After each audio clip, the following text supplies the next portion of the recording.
August 10 பூம்புகாரில் மகளிர் மாநாடு. பெண்ணுரிமை போராளி மருத்துவர் ஐயா அழைக்கிறார். அனைவரும் பாரில். ம.க. ஸ்டாலின் பாட்டாளி மக்கள் கட்சி தஞ்சை மாவட்ட செயலாளர்.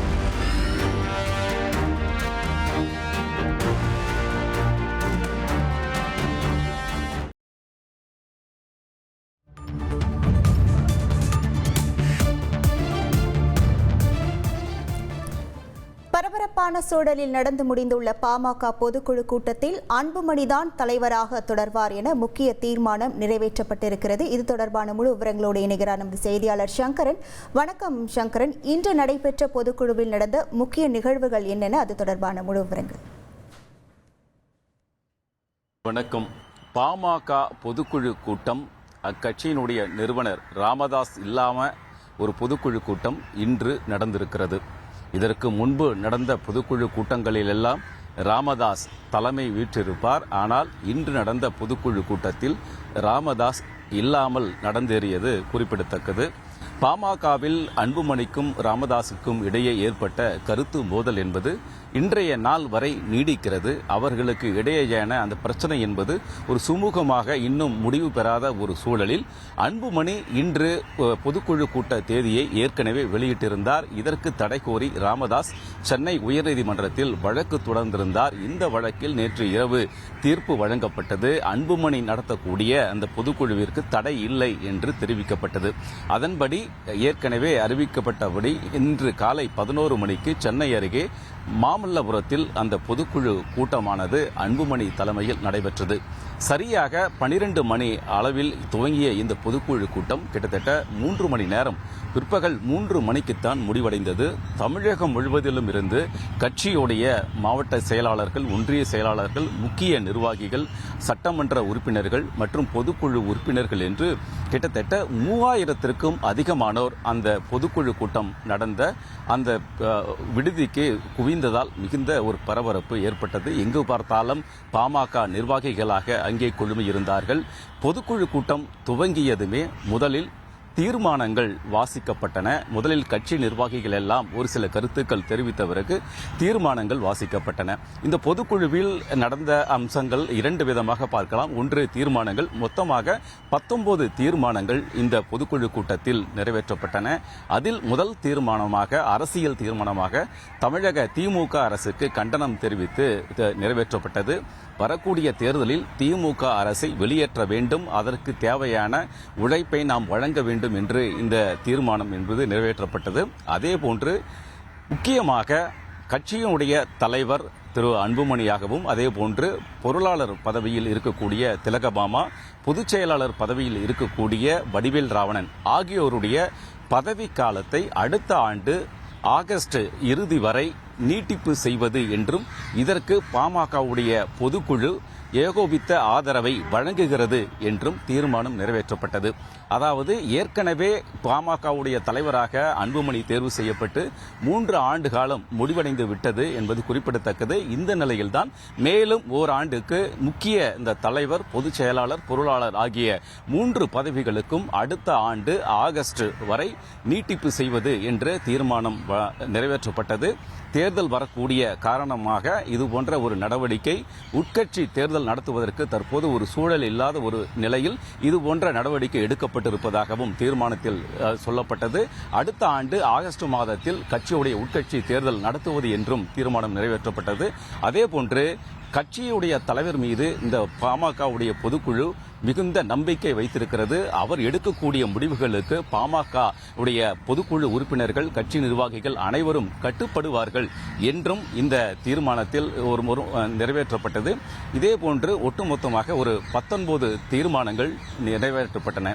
இதைத் தொடர்ந்து ஒரு ஹைலைட்டான விஷயம் என்னன்னா, அன்புமணியுடைய உரை, அவர் என்ன பேச போறார் என்ற எதிர்பார்ப்பு கட்சி நிர்வாகிகள் மத்தியில் இருந்தது.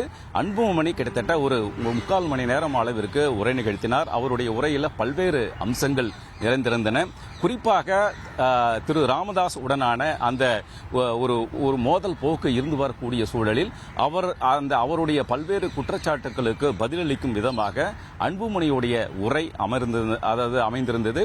அதாவது தான் எப்போதுமே பிடிவாதக்காரன் கிடையாது, ஆனால் எடுத்திருக்கக்கூடிய ஒரு முடிவில் உறுதியாக இருப்பவன் என்று தெரிவித்த அன்புமணி இந்த ராமதாஸை பொறுத்தவரை தங்களுக்கு குலசாமி என்றும் கட்சி முக்கியமாக இந்த வளர்த்தெடுத்தது கட்சியுடைய கொள்கை எல்லாமே அவர்தான் என்றும் தெரிவித்திருந்தார்.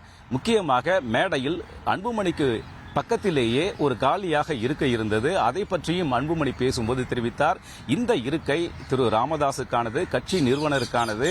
அவர் இங்கே வரவில்லை என்றாலும் கூட இந்த இருக்கை அவருக்காக இருக்கும் என்ற ஒரு கருத்தை உருக்கமாக அன்புமணி தெரிவித்தார். கட்சியுடைய நிறுவனர் என்பது ஒருவர்தான், ஆனால் தலைவர் என்பது கட்சியுடைய பொதுக்குழு தேர்வு செய்யக்கூடியது என்ற ஒரு கருத்தையும் அன்புமணி தெரிவித்தார். தந்தை திரு ராமதாஸ் உடனான மோதல் போக்கிற்கு என்ன காரணம், யார் காரணம் என்ற கருத்தையும் அன்புமணி முக்கியமாக குறிப்பிட்டது சொல்ல வேண்டும். அதாவது குலசாமியாக இருக்கக்கூடிய சாமிக்கு சில நேரங்களில் கோபம் வரும். அந்த கோபத்தை போக்குவதற்காக நாம் பல்வேறு வழிபாடுகளை செய்வோம். அதேபோன்று நாமும் பல்வேறு வழிபாடுகளை செய்கிறோம். ஆனால் அதை தடுத்து நிறுத்துவது பூஜாரிகள் தான் என்ற ஒரு கருத்தையும் அன்புமணி குறிப்பிட்டார். ராமதாஸை சுற்றி இருக்கக்கூடிய ஒரு சில சுயநலவாதிகள் அவர்கள் பணம் சம்பாதிப்பதற்காக திரு ராமதாஸை தவறாக ஒரு வழி நடத்தக்கூடிய ஒரு போக்கு இருப்பதற்கான ஒரு காரணங்களை அவர் சுட்டிக்காட்டினார். இது தொடர்பாக ராமதாஸ் உடனான அந்த மோதல் போக்கு முடிவுக்கு கொண்டு வரும் வகையில் கிட்டத்தட்ட ஒரு 40 முறைக்கும் மேலாக அவரோடு பேச்சுவார்த்தை நடத்தப்பட்டது என்றும், கட்சிக்கு அந்த முக்கிய அதிகாரங்களில் கையெழுத்திடக்கூடிய விவகாரத்தில் 2 பேரும் சேர்ந்து கையெழுத்திடுவோம் என்று பேசப்பட்டது என்றும், ஆனால் தான் மட்டுமே கையெழுத்திடுவேன் என்று ராமதாஸ் சொன்னதை தான் ஏற்கவில்லை என்றும் திரு அன்புமணி தெரிவித்தார்.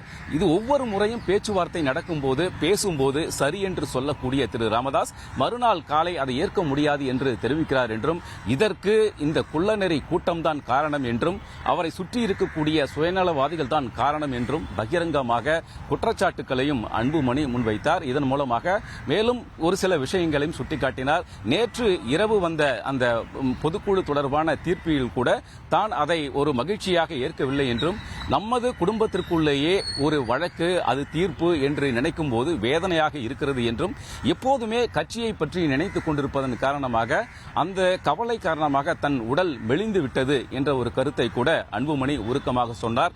வரக்கூடிய இந்த தேர்தலை பொறுத்தவரை கூட்டணி குறித்த விவகாரங்களையும் அன்புமணி தெரிவித்தார். கூட்டணி விஷயத்தில் மிக விரைவில் முடிவு எடுக்கப்படும் என்றும், கட்சி நிர்வாகிகளுடைய உங்களுடைய எண்ண ஓட்டங்களை பொறுத்து இந்த கூட்டணி எல்லாம் அமையும் என்ற கருத்தையும் அன்புமணி தெரிவித்தார். வரக்கூடிய தேர்தலில் கடுமையாக உழைத்து நாம் ஒரு ஆட்சிக்கு வர வேண்டும் என்ற ஒரு கருத்தையும் தெரிவித்தார். மிக குறிப்பாக இன்னொரு கருத்தையும் அவர் பேசும்போது தெரிவித்தார். வன்னியர்களுக்கு தனி இடஒதுக்கீடு வழங்க வேண்டும் என்றும், இதுவரை வழங்காமல் திமுக அரசு ஏமாற்றிக் கொண்டிருக்கிறது என்றும், இன்னும் காலம் இருக்கிறது, அதற்குள்ளாக இந்த தனி இடஒதுக்கீடு உள்ஒதுக்கீடு வழங்க வேண்டும் என்றும், அப்படி இல்லை என்றால் தமிழகம் முழுவதும் சிறை நிரப்பும் போராட்டத்தை நடத்துவோம் என்றும் அன்புமணி தெரிவித்தார். இப்படியாக பல்வேறு விவகாரங்கள் அரசியல் குறித்தும், அதேபோன்று திரு ராமதாஸ் உடனான மோதல் போக்கிற்கு யார் காரணம் என்பது குறித்தும் பல்வேறு விஷயங்களை அன்புமணி தன்னுடைய உரையில் தெரிவித்தார். இப்படியாக இந்த பொதுக்குழு கூட்டமானது 12 மணிக்கு துவங்கி 3 மணி வரை நடைபெற்றது குறிப்பிடத்தக்கது. உங்களுடைய முழு விவரங்களுக்கு நன்றி சங்கரன்.